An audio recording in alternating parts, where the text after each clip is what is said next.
Hello investor, कैसे हो आप? आई होप सब अच्छे होंगे। दोस्तों आज जिस स्टॉक की मैं बात करने वाला हूं उसका नाम तो ऊपर आप देख ही रहे होंगे, लुपिन लिमिटेड दोस्तों। ठीक है, लुपिन लिमिटेड में अगर आप दोस्तों जहां पर इन्वेस्टमेंट करना चाहते हो या फिर आप इसमें होल्ड करके बैठे हुए हो तो दोस्तों ये वीडियो आपके लिए काफी ज्यादा इंपॉर्टेंट रहने वाली है, क्योंकि ये जो स्टॉक है ना दोस्तों, एक मंथ से लगातार गिरावट कर रहा है। और ऐसा नहीं है कि थोड़ा बहुत गिरावट है, अच्छा खासा गिरावट है, क्योंकि 4% के आसपास ये जो स्टॉक है दोस्तों टूट चुका है। ठीक है, आप जहां पर देख सकते हो इस टाइम पर इसका जो प्राइस चल रहा है 1547 रुपए इसका प्राइस चल रहा है। दोस्तों क्या ये स्टॉक लॉन्ग टाइम के लिए सही है? कंपनी काम क्या करती है? क्या अभी के टाइम पर इसको हमें लेना चाहिए या अगर आप होल्ड करके बैठे हो इसको बेचकर निकल जाना चाहिए? सब कुछ दोस्तों जहां पर डिस्कशन करेंगे, इसका बिजनेस समझेंगे, बिजनेस मॉडल क्या है, कंपनी काम क्या करती है, बनाती क्या है, प्रोडक्ट क्या है। ठीक है, क्या इसके प्रोडक्ट हम डेली यूज में इस्तेमाल करते हैं या फिर जहां पर इसके फंडामेंटल क्या रहने वाले हैं, सब कुछ इस वीडियो में एनालाइज करने वाले हैं। तो इसलिए तो बता रहा हूं कि वीडियो काफी ज्यादा इंपॉर्टेंट होने वाली है। अगर इस स्टॉक में आप सोच रहे हो इन्वेस्ट करने की या फिर आपने इन्वेस्ट किया हुआ है तो ये आपके लिए वीडियो काफी ज्यादा इंपॉर्टेंट रहने वाली है। और अगर ये 4% टूट चुका है तो क्या इससे ज्यादा ये टूटेगा या अभी का टाइम इसका सही है इन्वेस्ट करने का? ये सब कुछ इस वीडियो में मैं कवर करने वाला हूं। देखो दोस्तों, पहले तो आपको ये समझना पड़ेगा, ये जो वीडियो रहने वाली है ये एजुकेशन पर्पस के हिसाब से रहने वाली है। मेरा कुछ क्राइटेरिया है, मेरी कुछ कंडीशंस है। अगर ये स्टॉक उसको फुलफिल करेगा तो मेरे लिए इसका पॉजिटिव व्यू रहेगा। अगर उसको ये फुलफिल नहीं करता है तो दोस्तों मेरे लिए ये स्टॉक नेगेटिव रहने वाला है दोस्तों। ठीक है, तो मेरी कंडीशंस क्या है, मेरा क्राइटेरिया क्या है? तो फर्स्ट जो मेरी कंडीशन है दोस्तों किसी भी स्टॉक के लिए वो है ऑल टाइम में स्टॉक बढ़ते क्रम में होना चाहिए। और अगर हम जहां पर देखें तो स्टॉक तो जहां पर देखने को मिल रहा है बढ़ते क्रम में, पर एक चीज आपको और ज्यादा नोटिस करनी है। बेशक ये स्टॉक आपको बढ़ते क्रम में देखने को मिल रहा है, पर इस स्टॉक में आपको वोलेटिलिटी भी बहुत ज्यादा देखने को मिल रही है। लगभग इसकी ही इंडस्ट्री के कंपैरिजन की अगर बात की जाए, इसमें सबसे ज्यादा वोलेटिलिटी देखने को मिली है, 23% की जहां पर वोलेटिलिटी देखने को मिली है बाकी स्टॉक से। अब आप बोलोगे भाई वोलेटिलिटी क्या होती है? तो भाई वोलेटिलिटी का मैं सीधे तौर पर आपको बता देता हूं। कोई स्टॉक बहुत जल्दी ऊपर चला जाए और उसके बाद सीधा नीचे आ जाए, फिर ऊपर जाए फिर नीचे आए, फिर ऊपर जाए फिर नीचे आए। इसने भी देखो दोस्तों जहां पर ऐसा ही किया हुआ है। ये देख सकते हो, पहले अच्छा खासा हाई बनाया, उसके बाद अच्छा खासा लो भी बनाया, उसके बाद फिर से हाई बनाया, फिर लो कर दिया, फिर हाई बनाया, अब फिर से गिर रहा है दोस्तों। अब कहां तक गिरेगा इसकी कोई गारंटी नहीं है, पर अगर ये वीडियो आप देख लेते हो तो आपको जहां से काफी कुछ सीखने को मिल जाएगा, समझने को मिल जाएगा कि कहां तक ये नीचे आ सकता है। बाकी दोस्तों जहां पर अगर देखें तो पहली कंडीशन तो ये फुलफिल करता है, क्योंकि ये स्टॉक जो है बढ़ते क्रम में है, ना कि गिरते क्रम में। जो गिरते क्रम में स्टॉक होता है वो इस तरह से होता है नीचे की साइड को। ये जो आपको देखने को मिल रहा है ये बढ़ते क्रम में देखने को मिल रहा है दोस्तों। ठीक है, अब बात करेंगे दोस्तों इसके फंडामेंटल की। फंडामेंटल क्या रहने वाले हैं? देखो दोस्तों, ये जो स्टॉक है ना, इसका जो मार्केट कैप है 70,507 करोड़ का इसका मार्केट कैप है। ठीक है, बढ़िया है।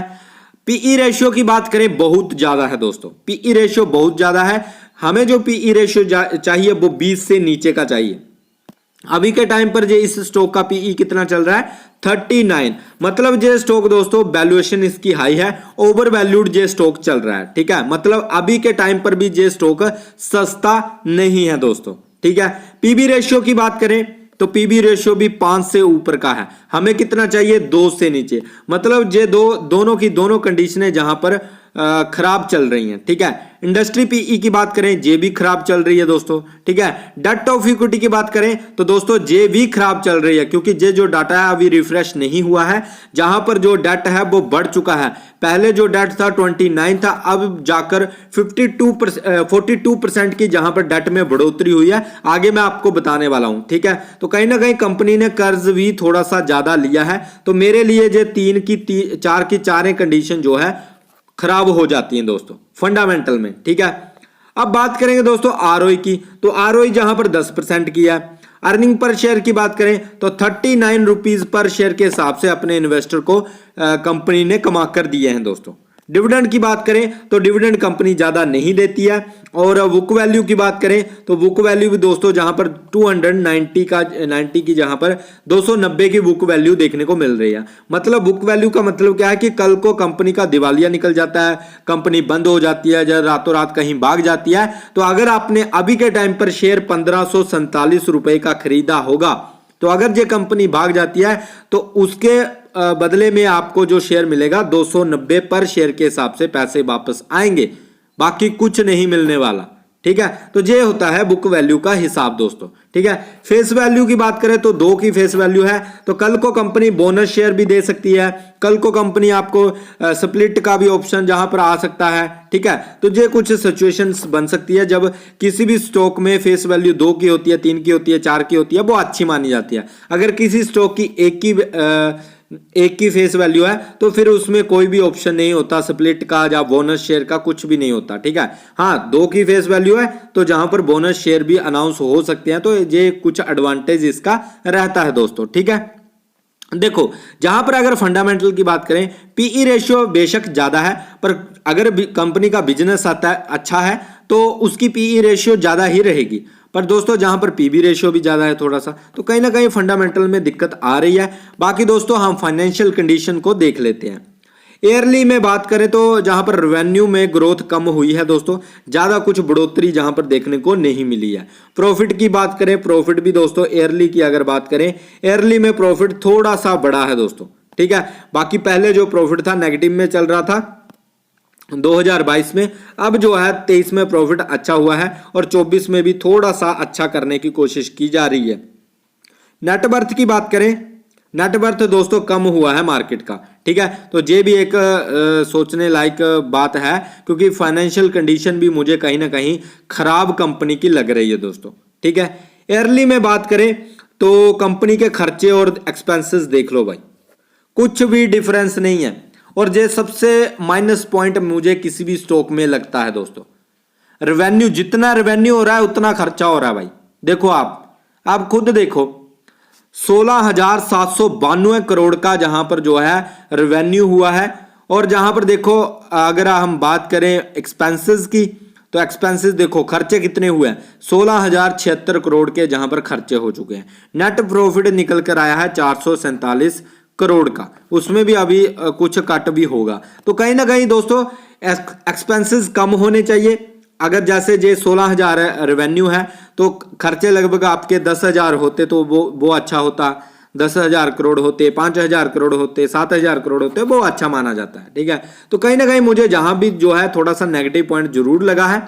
बाकी दोस्तों बैलेंस शीट और ज्यादा चेक कर लेते हैं क्या क्या है। टोटल एसेट की बात करें तो एसेट जहां पर 22,955 जहां पर टोटल एसेट है, और जहां पर 10,413 जहां पर लाइबिलिटीज है दोस्तों। ठीक है, तो कहीं ना कहीं लाइबिलिटीज कम है, ये एक पॉजिटिव पॉइंट है। जहां पर दोस्तों अच्छा पॉइंट होगा मैं अच्छा बोलूंगा, जहां पर खराब मुझे लगेगा मैं खराब ही बोलूंगा दोस्तों। ठीक है, तो इन बातों का ध्यान में रखना। बाकी कैश फ्लो दोस्तों पॉजिटिव में चल रहा है, ये भी एक बढ़िया पॉइंट है। ठीक है, अब देखते हैं दोस्तों जहां पर जो हमें प्रमोटर की होल्डिंग चाहिए, शेयर होल्डिंग पैटर्न हमारे लिए कितना होना चाहिए। देखो मेरे लिए जो प्रमोटर होल्डिंग चाहिए 60 से ऊपर होनी चाहिए, 60% से ऊपर होनी चाहिए। क्या आपको जहां पर 60% से ऊपर मिल रही है तो ये मेरे लिए एक नेगेटिव पॉइंट है दोस्तों। ठीक है, कम से कम 50 से तो ऊपर होनी ही चाहिए। ठीक है, 50 से ऊपर तो होनी ही चाहिए, जहां पर 50 से भी कम है तो ये मेरे लिए कुछ अच्छा पॉइंट नहीं है दोस्तों। ठीक है, फिर एफआई की बात करें 18% की है, म्यूचुअल फंड की बात करें 16% की है, डीआई की बात करें 10% की है, रिटेल की बात करें तो 6.94 की है। ठीक है, अब दोस्तों जहां पर चलते हैं कंपनी बनाती क्या है, कंपनी के प्रोडक्ट क्या है। देखो दोस्तों लुपिन कंपनी का नाम है। ठीक है, इस तरह का लोगो आता है कंपनी का।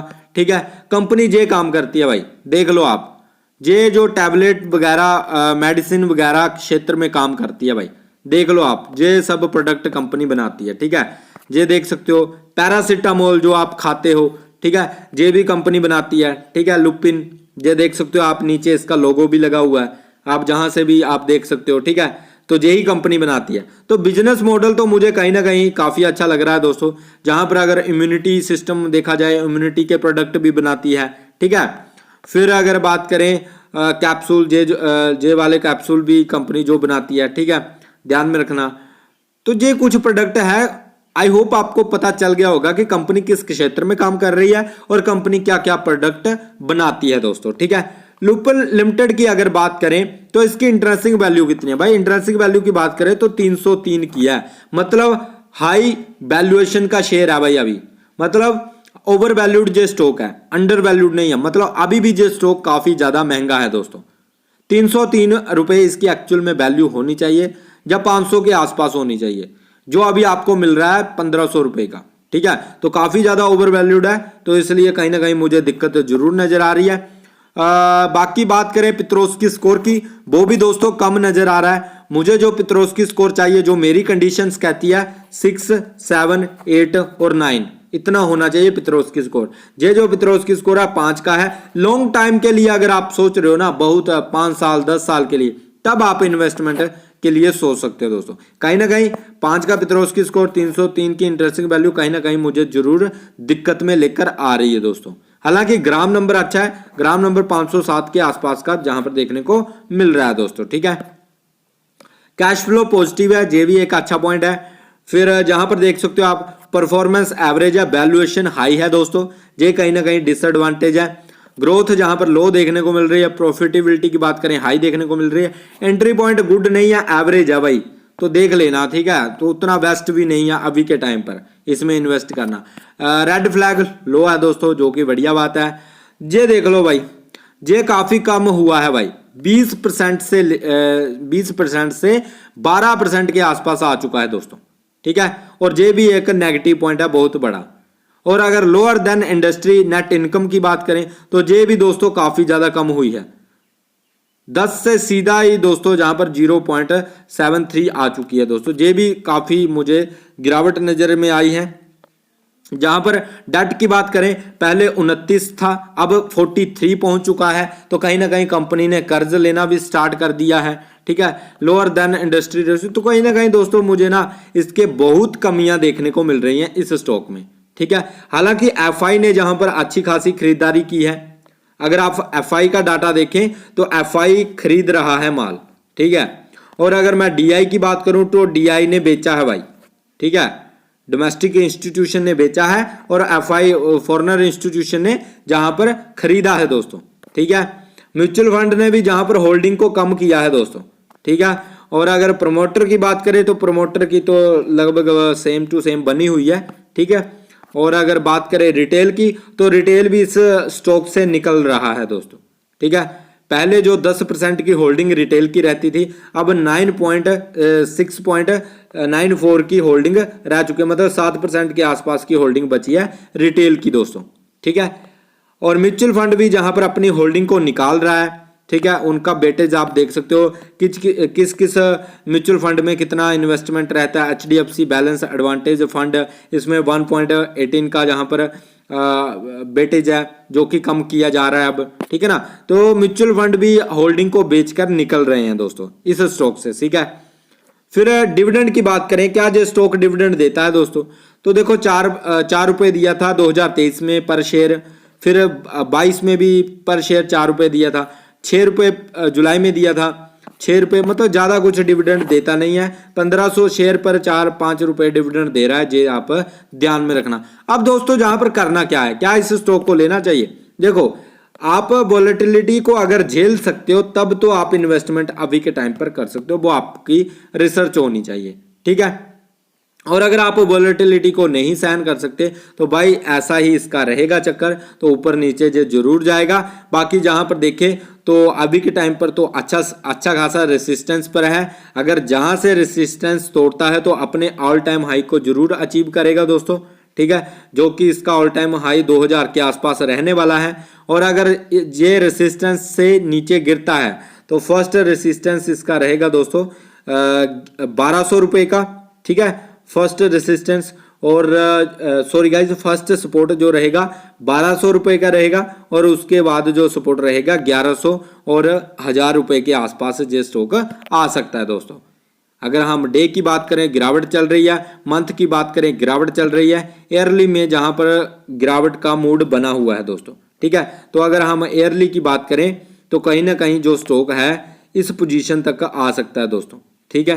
इस पोजीशन तक आ सकता है या फिर जहां तक भी आ सकता है। ठीक है, 1200 के आसपास इस स्टॉक को आना चाहिए दोस्तों, या फिर जहां पर अभी के टाइम पर 1436 1300 इसके आसपास स्टॉक को आना चाहिए दोस्तों। अभी गिरावट काफी ज्यादा इसमें बाकी है दोस्तों। बाकी फंडामेंटल कहीं ना कहीं मुझे बिगड़े नजर आ रहे हैं। जब तक इसके फंडामेंटल सही नहीं होते हैं या इसमें कुछ अलग नहीं होता है तब तक मेरी इन्वेस्टमेंट तो नहीं रहेगी। मेरे लिए इसका जो व्यू रहने वाला है दोस्तों नेगेटिव रहेगा दोस्तों। ठीक है, मैं तो कभी भी इन्वेस्टमेंट ना करूं। बाकी आप अपना देख सकते हो, बिजनेस मॉडल अच्छा है। लॉन्ग टाइम के लिए 5 साल 10 साल के लिए अगर सोच रहे हो तो एक बढ़िया आपके लिए रह सकता है दोस्तों। ठीक है, बाकी आप खुद की भी रिसर्च कर सकते हो दोस्तों। ऐसा ही नहीं है किसी के भी बोलने पर आपको पैसा लगा देना है। ठीक है, अपनी भी आपकी रिसर्च होनी चाहिए दोस्तों। बाकी दोस्तों अगर वीडियो अच्छा लगा है वीडियो को लाइक करना, चैनल को सब्सक्राइब कर लेना। मिलते हैं नेक्स्ट वीडियो में। Bye guys, take care.